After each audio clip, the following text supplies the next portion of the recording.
output from the decoder to move the cursor instead of the joystick. Pages still moves the joystick out of habit, but as you can see, it's unplugged. He's controlling the cursor entirely with decoded neural activity. Our goal is to enable a person with paralysis to use a computer or phone with their brain activity alone. Ladies and gentlemen, in this video, we're going to be looking at why this is a thing, why this is possible, how this is possible, and what are potential benefits and disadvantages or negative effects of technology like this. So let's start from the beginning, ladies and gentlemen. This is Pager. He's a 9-year-old macaque who had a Neuralink placed in each side of his brain about 6 weeks ago. If you look carefully, you can see that the fur on his head hasn't quite fully grown back yet.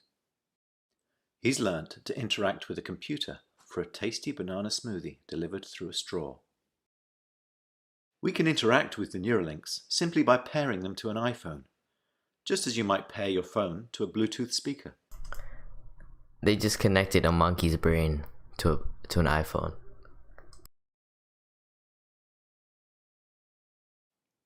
The links record from more than 2,000 electrodes implanted in the regions of Pager's motor cortex that coordinate hand and arm movements. Neurons in this region modulate their activity with intended hand movement.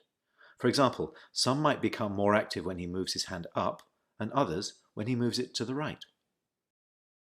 By recording from many neurons and feeding their activity into a decoder algorithm, we are able to predict Pager's intended hand movements in real time. First, we calibrate the decoder by recording neural activity as Pager uses the joystick to move a cursor to targets presented on the screen. As he's playing this game, we're wirelessly streaming, in real time, the firing rates from thousands of neurons to a computer. You know what this reminds me of? Bro, this reminds me of when you try to mirror your phone to your computer so that you can play video games on your phone and see it on a bigger screen, except their internet is apparently better and it's with your brain instead of your phone. But I digress. Calibrate the decoder by mathematically modeling the relationship between patterns of neural activity and the different joystick movements they produce. After only a few minutes of calibration, we can use the output from the decoder to move the cursor instead of the joystick. Pager still moves the joystick out of habit, but as you can see, it's unplugged. He's controlling the cursor entirely with decoded neural activity. Our goal is to enable a person with paralysis to use a computer or phone with their brain activity alone. I'm muted. Alright, so one of the potentials that is mentioned when you think of, by the way, Elon Musk, the reason why he founded this company is to merge human and AI together, because he has, I'm gonna adjust my mic a little bit, because Elon Musk has this worry that AI is gonna, the potential consequences of AI, think Terminator, okay? That's what Elon Musk has, one of the smartest people in the world, that's what he's worried about. That's what keeps him up at night. And so he started a company called Neuralink to integrate human beings with artificial intelligence. Now, of course, in the meantime, why not solve a bunch of problems that humans have? You know, people with paralysis being able to use a phone and other devices with their mind faster, typing faster than your thumbs. That's one of the things that I'm actually going to pull up on YouTube. Elon Musk literally says, the only thing stopping us from typing infinite speed is bandwidth, whatever that means, right? Elon Musk on Neuralink. And so, why is this such a huge problem or huge deal for Elon Musk? Let's look at this Joe Rogan video. Hey bro, monkeys. Hold up. I'm not ready. The Joe Rogan Experience. Fundamentally. Well, let's talk about what you can talk about to what Neuralink is, because the last time you were here, we really couldn't discuss it. And then there was a press release or something that sort of outlined. Yeah, sure. That had happened quite a bit after the last time you were here. So what exactly is it? How do you do what happens if someone ultimately does get a Neuralink installed? What will take place? Well, for version 1 of the device, it would be it basically implanted in your skull. So, but it would be flush with your skull. So you basically take out a chunk of skull, put the Neuralink device in there. You'd put the electrode. You'd insert the electrode threads very carefully into the brain, and then you stitch it up, and you wouldn't even know that somebody has it. So then it can interface basically anywhere in your brain. So it could be something that helps cure, say, eyesight, like returns your eyesight, even if you've lost your optic nerve type of thing. Really? Yeah, absolutely. Hearing, obviously. Pretty much anything that it could, in principle, fix almost anything that is wrong with the brain. Anything that isn't wrong with the brain, that's the potential here, okay? And so that means if you're paralyzed and you want to be able to move your arms or your limbs, and if that's a problem that has to do with your brain, has to do with something in the brain and the nerves and such, this could be potential technology that fixes that. Now, one thing I wanted to talk about is kind of like, hey, if humans had literal brain chips on their mind, right? And it was as powerful as a supercomputer. If that's the potential of this technology. Let me pull up my iPhone right here. Okay. If there were companies out there looking to make some type of iPhone or some type of device on the Neuralink so that you're able to go on Instagram or connect to the internet, basically having the power of this in your mind, that's where things would get crazy, absolutely insane. It's one thing to be able to control this with your mind, but it's another thing to have this in your mind, if that makes sense. One of the things I wanted to ask is riddle me this, okay? What's the first thing you do in the morning? Do you get up? Or do you lay in bed, reach over to your phone, and just, at the tap of the finger, instant dopamine? What's stopping people from, if they have this implanted into their minds, what's stopping them from not even having to open their eyes in the beginning of the morning and just browsing through Instagram with their eyes closed, just laying in bed? I don't want to be focusing on the negative here. I'm just saying humans weren't ready for supercomputers. At least our brains aren't equipped for that. And so there's a lot of potential negatives for our brain literally integrating with artificial intelligence. Now, that being said, let's look at some positives that he could bring up? And it could restore limb functionality. So if you've got interface into the motor cortex and then an implant that's that's like a microcontroller in your muscle groups, you could then create a sort of a neural shunt that restores somebody who's a quadriplegic to full functionality. Like they can walk around, be normal. Whoa. Yeah. So Maybe slightly better. Look at Joe's face. slightly better. Over time, yes. You mean with future iterations? Yeah. Like the $6 million man. Although Right. these days that doesn't That's seem like pretty much. Yeah. Yeah.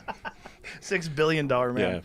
So the hole would be small. How big would the hole be that you have to drill and then replace with this piece? All right. I don't want to get into all this nitty gritty details. I just want to get surface level. Hey, what's the potential for this technology? It's very carefully putting in the electrodes and avoiding any veins or arteries, so it doesn't create trauma. So through this 1-inch diameter Yeah.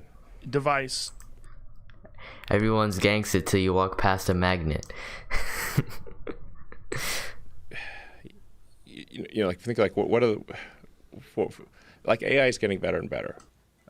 So now let's assume it's sort of like a benign AI scenario. Okay, this is where he starts talking about, hey, AI is literally every day improving at an accelerated rate that our brain can't even comprehend. Okay, what happens if Terminator becomes real? Where am I going? Okay. Even in a benign scenario, we're kind of left behind. We're not along for the ride. We're just too dumb. Right. So how do you go along for the ride? So you can't beat him, join him. So, and we're already a cyborg to some degree, right? Because you've got your phone, you've got your laptop, Glasses. you got your Sure. electronic devices. Yeah.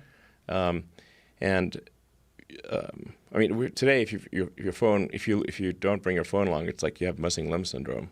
It's like feels like something's really missing. So we're already partly partly a cyborg or an AI symbiote, essentially. It's just that the data rate to the electronics is slow. So especially output, like you're just going with your thumbs. I mean, like, what's your data rate? Maybe optimistically 100 bits per second. That's being generous. And now the computer can communicate at like 100 terabits. So certainly gigabits are trivial at this point. So this is like basically your computer could do things a million times faster. Or you're, at a certain point, it's like the AI is like talking to a tree. Okay, just boring. Alright, bro, I get it. Humans are stupid, okay? Humans are absolute nimrods, idiots. Because even if you're the fastest typer in the world, with your thumbs, he's right. You're not a computer. You can't compete with that with a computer. It brings up some fair points. You talk to a tree. It's not very entertaining. So if you can solve the data rate issue and especially output but input too, then you can improve the symbiosis that is already occurring between man and machine. So you can improve it in when you said you won't have to talk to each other anymore. We used to joke around about that. I've joked around about that a million times on this podcast, that one day in the future there's going to come a time where you can read each other's minds. Yeah. And Well, you'll be able to interface with each other in some sort of a non-verbal, non-physical way where you will transfer data back and forth to each other without having to actually use your mouth. Alright, this is where it gets fun, y'all. What's the negatives of that? We already have in the most connected society in the world, in history, in human history. Never before have we been able to talk to somebody that we weren't next to. We had to write letters. Now we're able to literally face to face almost communicate with each other. And yet, we're in the most depressed society in the world. Younger generations mostly. And so what are the consequences of being able to talk to some, if that's a standard, okay? And I know I'm being pessimistic here, but it's very realistic for that to happen because we already seen it happen with these. So what's if the standard was people literally not even talking to each other, just texting? you wouldn't even call it texting. What would you call that? Mind swapping? Like people just were doing whatever they were doing and not even talking. You would have societies where most people have a brain chip and they'd be able to communicate with anybody in the world. But the person next to them, they're not going to talk to them. They're never going to want to talk to anybody. And I just wanted to bring up some points. Like, this is scary. It might be inevitable. But it's not like we can fight it. So we got to be aware of the things that could potentially be the future. Yeah, and make noises. Exactly. So what happens when let's say you've got some complex idea that you're trying to convey to somebody else, and how do you do that? Well, your brain spends a lot of effort compressing a complex concept into words, and there's a lot of loss, information loss that occurs when compressing a complex concept into words. And then you say those words are then interpreted, then they're decompressed by the person who is listening, and they will at best get a very incomplete understanding of what you're trying to convey. It's very difficult to convey a complex concept with precision because you've got compression, decompression. You may not even have heard all the words correctly. It's so interesting how he talks about it, like literally relaying information from me to you, right? A normal person would say, hey, I'm talking to you. Or you could say, hey, I'm communicating with another person. And the way he's expressing it is, hey, the information that I am relaying to you is being decompressed in my brain. Being compressed in my brain in order for me to translate those thoughts into words and transferring that information into your... Like, y'all know what I'm trying to say, bro. And so communication is difficult. What we have here is a failure to communicate. It's Cool Aunt Luke. Yes, and there's a great movie. Yeah, great movie. And there's an interpretation factor, too. Like, you can choose to interpret certain series of words in different ways. And they're dependent upon tone, dependent upon social cues, even facial expressions, sarcasm. There's a lot of variables. Sarcasm is difficult. Yes. Yeah.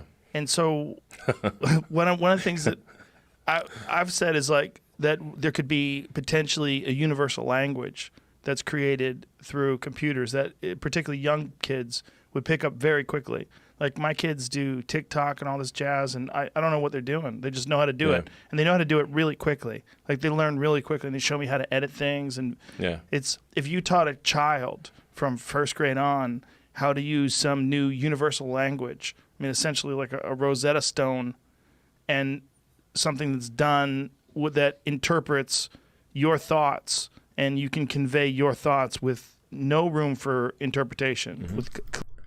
So one of the things that I'm kind of interested in, right? If I were to get this, and let's say I'm in the top 1% of people who have this AI chip installed, and I'm able to use this integrated technology to learn a new language infinitely faster than a normal human brain, right? Because I literally have a computer in my brain. What if I was able to learn like 30 languages? I'd be able to communicate not only with the people who also have chips in their brain, and be and also text people who don't have a chip in their brain. I'd literally be able to speak any language to anybody that I'd ever need to. That's an interesting concept. What's the barrier to entry for a device like that? It's probably somewhere in the hundreds of millions. And that's probably just a sliver of what the technology's potential is. I don't know, bro. It's so strange. This is such an interesting. Imagine like paying a subscription for like Netflix in your brain. Clear, very clear. Where you know what a person's saying and you can tell them what you're saying, and there's no need for noises, no need for mouth noises, no need for Yes. these sort of accepted ways that we've sort of evolved to make sounds that we Sure. all agree. We through our cultural dictionary, and Right. we agree, or certain we could bypass all that. Yeah. That's where it gets scary, y'all. Imagine the disparity of the people who have computers integrated into their brain and then those who don't. We already have a disparity with those world's developed countries with internet, with technologies, versus developing countries who don't have those type of technologies. And the people who are in those. Like, imagine how much of a disadvantage somebody is at who still doesn't use an iPhone or some type of smartphone. Except times that by 100. You can still do it for fun? sentimental reasons. Right. Like campfires. Yeah, exactly. Yeah. You don't need campfires. You don't need to roast marshmallows, but it's kind of fun. Right. I think you would, in principle, you would be able to communicate very quickly and with far more precision ideas. And language would, I'm not sure what would happen to language. But you could probably, in a situation like this, that you would be able to just, it would be like, kind of like the Matrix. You want to speak a different language, no problem. Right. Just wire it, we'll just download the program. Whew. Right. So at least for the first few iterations, we'll just be able to use, like, I know that Google has their some of their Pixel buds have the ability to interpret languages in real time. Like, Sure. Yeah, you can hear it, and it'll play things back to you in whatever language you choose. So to be something along those lines. People are not asking the right questions. They're not. No, I don't like you or your advertisement. Yeah. For the first few iterations. Well, the first few iterations are, I mean, what I'm talking about is like in the limit over time, you know, with a lot of development. The first few iterations, really in the first few versions, all we're going to be trying to do is solve brain injuries. So it's like, don't worry that it's not going to sneak up on you. This will take a while. How many years? Before you. Let me guess, all right? Before we get to, I'd probably guess like 15 years, or maybe 10 years, at best, to solve paralysis. And then from then on, the development of technology will have accelerated so quickly that maybe 5 years after that, 10 years after that, we'll already have some type of interface like this, where you're able to. I don't think it would reach mass adoption at all at that point. I don't even think it would reach mass adoption, maybe potentially ever. It could be so expensive that the average person just isn't able to buy that. So maybe 20 years down the road, 30 years down the road, someone will be able to connect to the internet, browse YouTube on their brain. You don't have to talk. Oh, before you don't have to talk? Well, you wouldn't need mass adoption of people to have the chips in their brain. And that could take decades in its own. Probably 100 years. if the development continues to accelerate, then maybe like 5 years, 5 to 10 years. That's quick. That's really quick. That's the best case scenario. No talking anymore in 5 years. Best case scenario. But 10 years more like it.